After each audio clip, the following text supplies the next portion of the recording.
विष्णुपुरीतील काळेश्वर यांच्या चरणी नतमस्तक होतो. महात्मा बसवेश्वर यांना मी कोटी कोटी वंदन करतो. सर्व नांदेडकरांना माझा नमस्कार. मैं मराठवाड़ा की धरती से स्वामी रामानंद तीर्थ और श्री नामदेव जैसे संतों को इस धरती में जन्मे स्वतंत्रता सेनानियों को भी श्रद्धापूर्वक प्रणाम करता हूं. साथियों, आज पूरे महाराष्ट्र में बीजेपी और महायुति के समर्थन में एक लहर चल रही है. आज हर किसी की जुबान पर एक ही नारा है, भाजपा महायुती आहे तर गती आहे, महाराष्ट्राची प्रगती आहे. ये सज्जन कुछ फोटो लेके आए हैं. ये फोटो ले लीजिए भाई. मुझे देने के लिए लाए हैं कि दिखाने के लिए लाए हैं? देने के लिए लाए. जरा सिक्योरिटी के लोग वो फोटो ले लीजिए, मुझे पहुंच जाएगा. मैं आपका आभारी हूं. हां, दे दीजिए इनको.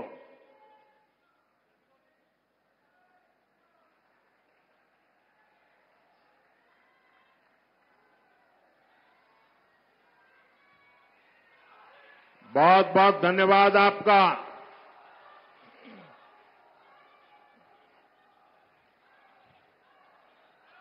साथियों, आज देश विकसित भारत के लक्ष्य के साथ आगे बढ़ रहा है और देश की जनता जानती है कि इस लक्ष्य की प्राप्ति के लिए भाजपा और उसके सहयोगी दल ही गंभीरता से काम कर रहे हैं. इसलिए भाजपा और एनडीए सरकारों को देश के लोग बार बार चुन रहे हैं. केंद्र में देश ने लगातार तीसरी बार एनडीए को सेवा का मौका दिया है. लेकिन इस बार उसमें नांदेड़ का फूल नहीं था भाई.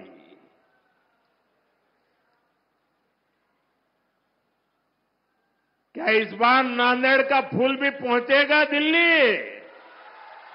पक्का पहुंचेगा. देखिए, आज मैं डबल ड्यूटी कर रहा हूं. एक तो मैं मोदी के लिए भी मदद मांग रहा हूं और दूसरा महाराष्ट्र के उज्जवल भविष्य के लिए भी आपसे आशीर्वाद मांगता हूं.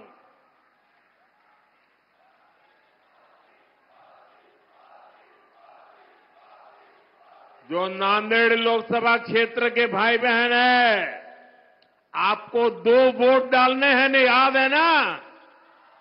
हाँ, वरना वो लोग तो कुछ उल्टा ही पढ़ाएंगे आपको.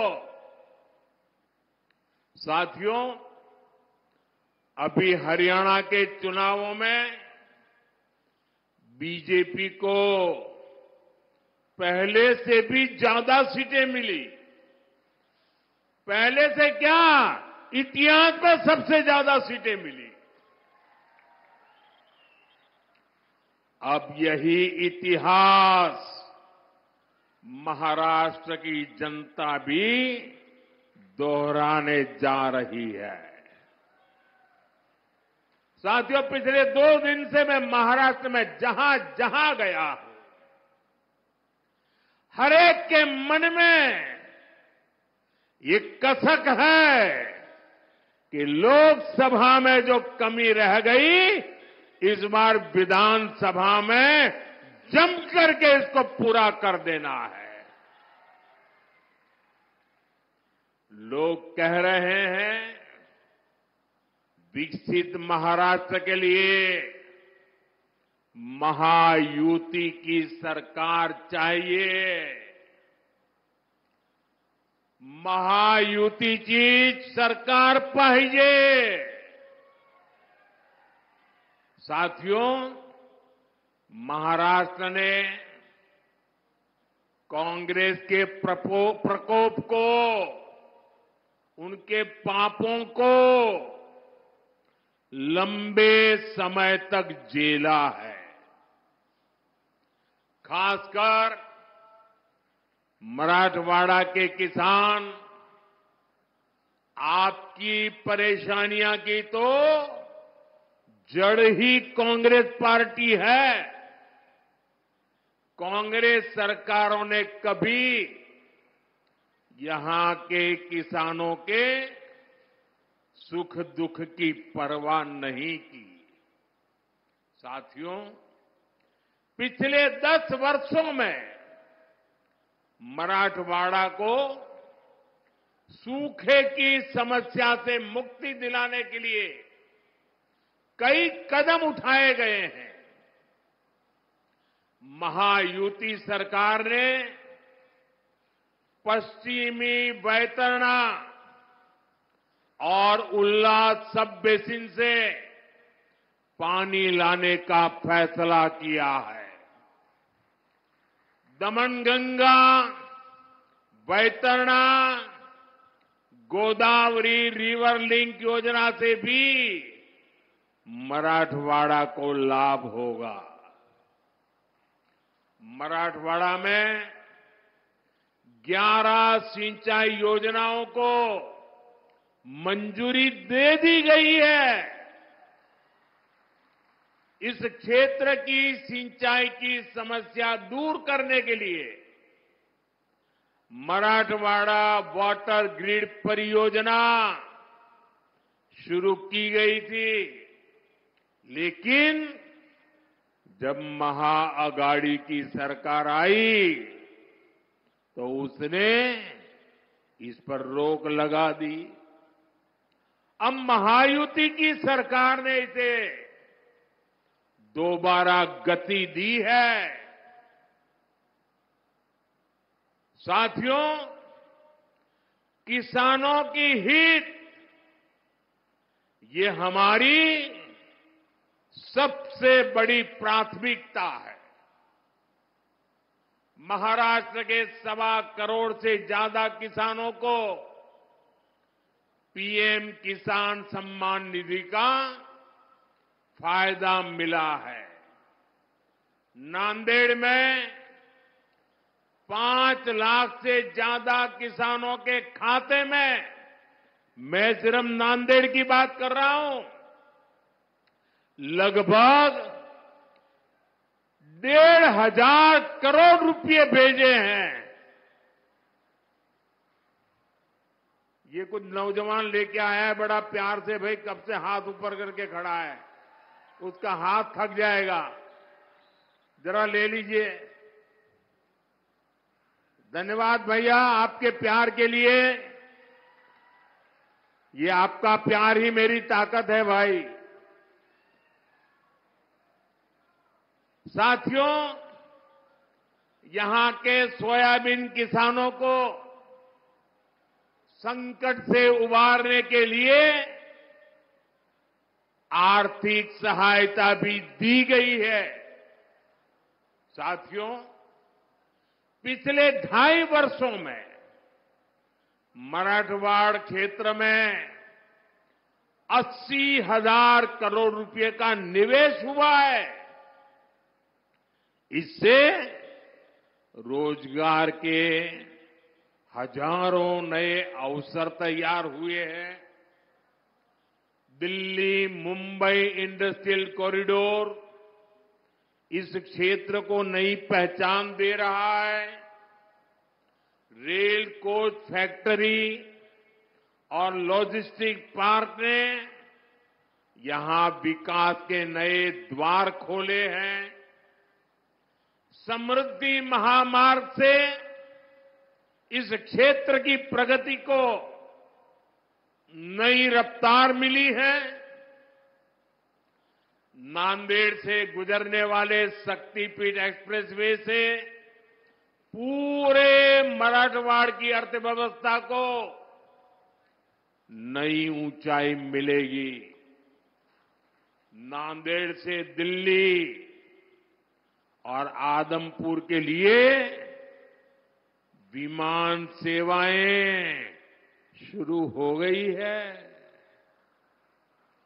जल्द ही हमारे सिख भाइयों को यहां से अमृतसर तक की यात्रा विमान से करने की सुविधा भी मिलने वाली है। साथियों, पिछले 10 वर्षों में हमारी सरकार की ज्यादातर योजनाओं के केंद्र में नारी शक्ति रही है।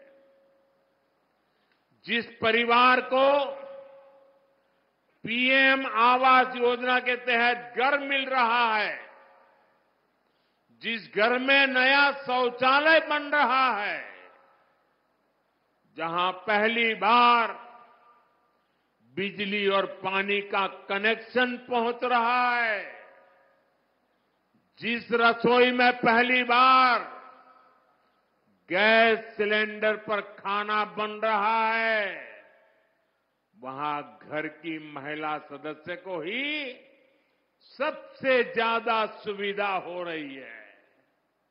मैं जरा माताओं बहनों को पूछता हूं, मैं सही बोल रहा हूं? हो रहा है कि नहीं हो रहा है? देखिए, माताएं बहनें उमंग और उत्साह से आशीर्वाद दे रही है। आज हमारे गांव की बहनें ड्रोन दीदी बनकर एक सीजन में लाखों रुपये कमा रही है। हम 3 करोड़ महिलाओं को लखपति दीदी बनाने के मिशन में जुटे हैं। इस देश में ऐसी बातें कभी सुनने में आई नहीं, लेकिन मोदी है, बड़ा सोचता है, बड़ा चाहता है, बड़ा करता है। दीदी मेरी लखपति बने, गांव की मेरी दीदी लखपति बने। मुझे खुशी है कि महायुति सरकार भी महाराष्ट्र की महिलाओं को सशक्त बनाने के लिए समर्पित है। हमारे शिंदे जी के नेतृत्व में आज महाराष्ट्र की माताएं बहनें बढ़ चढ़कर का आशीर्वाद देने के लिए आगे आई है। माझी लाड़की बहन योजना को यहां की महिलाओं ने जिस तरह अपनाया है वो अभूतपूर्व है। साथियों, कांग्रेस ने हमारे देश में एक से बढ़कर एक घोटाले किए, लेकिन अब तो इन्होंने हद ही पार कर दी। कांग्रेस ने फर्जीवाड़े में अपना ही रिकॉर्ड तोड़ दिया है। आपने टीवी और मोबाइल पर देखा होगा, कांग्रेस के लोग संविधान के नाम पर अपनी एक अलग लाल किताब बंटवा रहे हैं। कांग्रेस की लाल किताब पर ऊपर तो लिखा है भारत का संविधान, लेकिन लोगों ने जब भीतर से खोला तो पता चला कि लाल किताब कोरी है। सारे पन्ने कोरे, उसमें बाबा साहब के संविधान का एक शब्द भी नहीं लिखा है। ये उनकी बाबा साहब के प्रति जो नफरत है ना, उसका ये नमूना है। और देख, पूरा देश ये देख करके हैरान है कि चुनाव में इतना झूठा करने की इनकी हिम्मत। संविधान के नाम पर लाल किताब छपवाना, उसमें से संविधान के शब्दों को हटाना, ये संविधान को खत्म करने की कांग्रेस की पुरानी सोच का नमूना है। ये कांग्रेस वाले देश में बाबा साहब का नहीं, अपना अलग ही संविधान चलाना चाहते हैं। यही कोशिश इन लोगों ने आपातकाल के दौरान की थी, इमरजेंसी में की थी। अब अपनी अलग किताब छपवाकर ये संविधान का मजाक उड़ा रहे हैं। सच्चाई ये है कि कांग्रेस और उसके साथियों को बाबा साहब के संविधान से नफरत है। साथियों, आजादी के बाद कांग्रेस पार्टी ने बाबा साहब के संविधान के साथ सबसे पहला विश्वासघात कश्मीर में किया था। पूरे देश ने बाबा साहब के संविधान को स्वीकार किया, लेकिन कांग्रेस पार्टी ने आर्टिकल 370 के जरिए कश्मीर में अलग विधान चलाया। कश्मीर में हमारे तिरंगे की जगह अलग झंडा चलाया।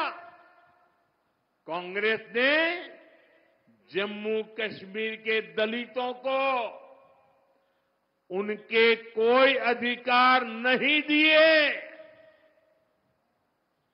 कश्मीर इतने दशकों तक आतंकवाद की आग में जलता रहा। कश्मीर में अलगाववाद फलता फूलता रहा। देश को पता भी नहीं चलने दिया। इस देश में 75 साल तक 2 संविधान चले और बाबा साहब के संविधान की बातें करते हैं। क्या बाबा साहब आंबेडकर का संविधान जम्मू कश्मीर में लागू होना चाहिए था कि नहीं होना चाहिए था? उन्होंने नहीं लागू होने दिया। 370 की दीवार बनाई थी। और जब मोदी आया,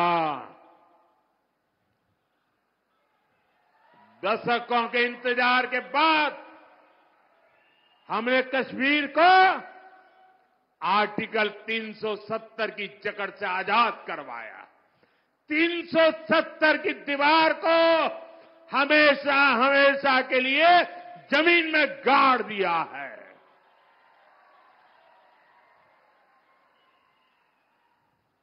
मैं नांदेड़ के मेरे देशभक्तों से पूछना चाहता हूं, आप बताइए 370 खत्म होने से आप खुश हैं?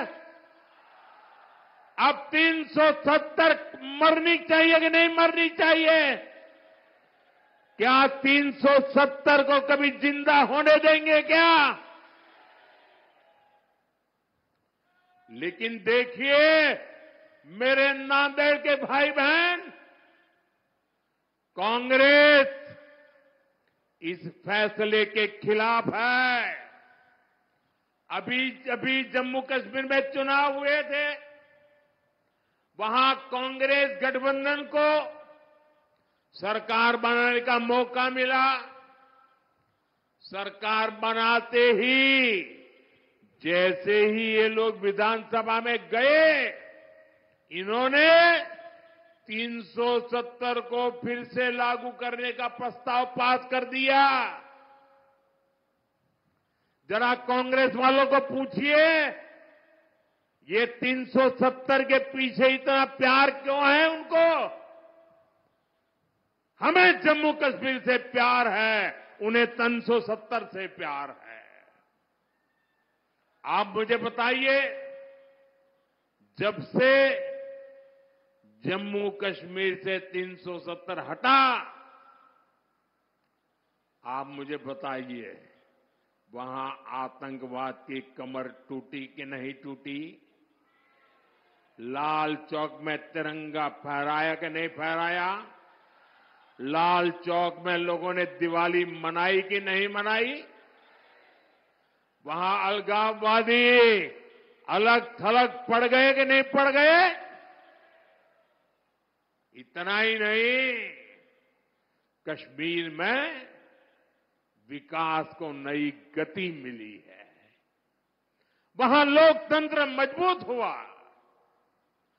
दलितों को पहली बार आजादी के 75 साल के बाद पहली बार दलितों को उनके अधिकार मिले हैं। लेकिन इससे परेशान कौन हुआ? सबसे ज्यादा परेशान हुआ पाकिस्तान, और दूसरा कांग्रेस और उसके साथी। अब तक पाकिस्तान पूरी दुनिया में घूम घूम कर 370 बहाल करने की मांग कर रहा था। कोई उसकी सुनने वाला नहीं था। लेकिन अब कांग्रेस ने पाकिस्तान का एजेंडा जम्मू कश्मीर विधानसभा के भीतर चला दिया है।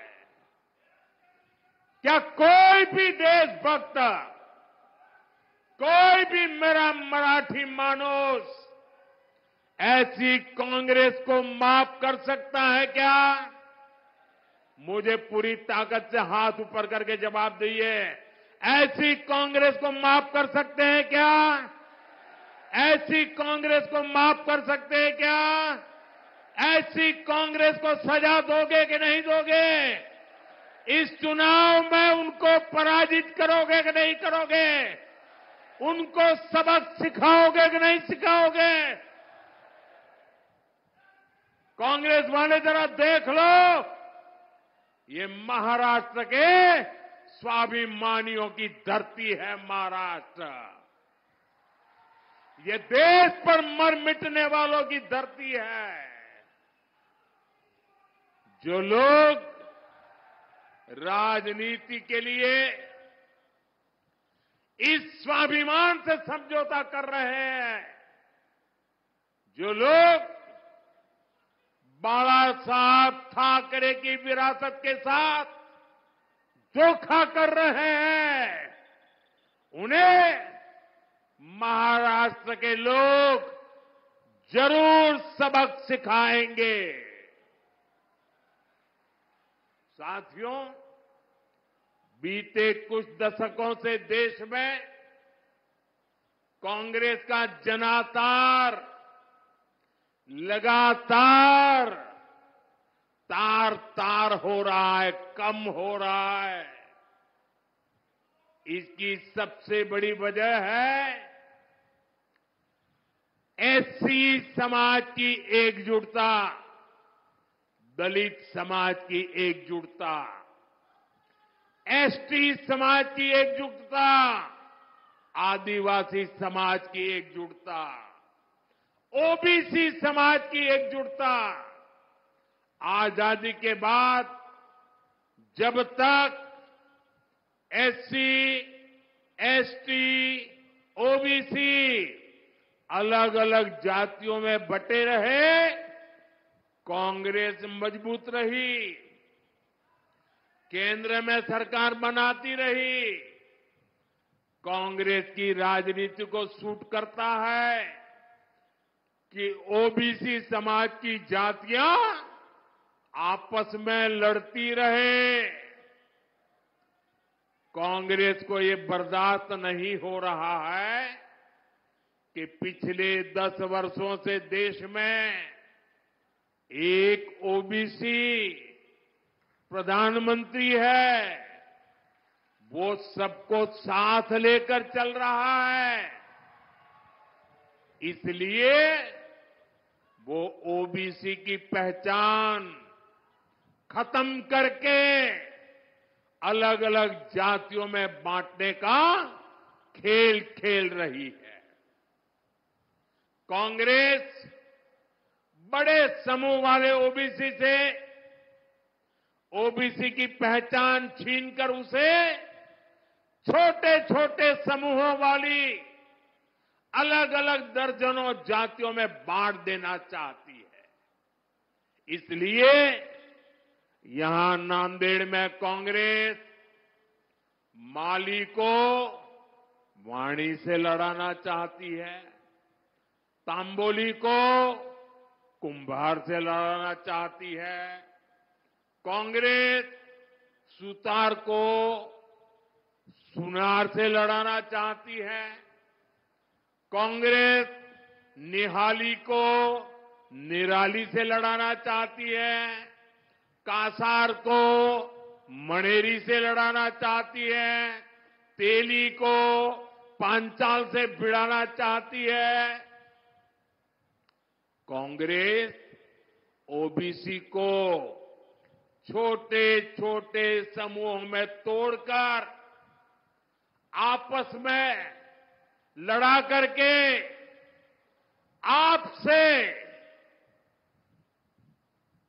बड़े समूह वाली आपकी जो पहचान बनी है, आपकी जो एक ताकत खड़ी हुई है, उसे बर्बाद करना चाहती है, छीनना चाहती है, तोड़ना चाहती है। आप याद रखिए, जब आप अलग अलग जाति में बटेंगे तो आपकी संख्या कम होगी।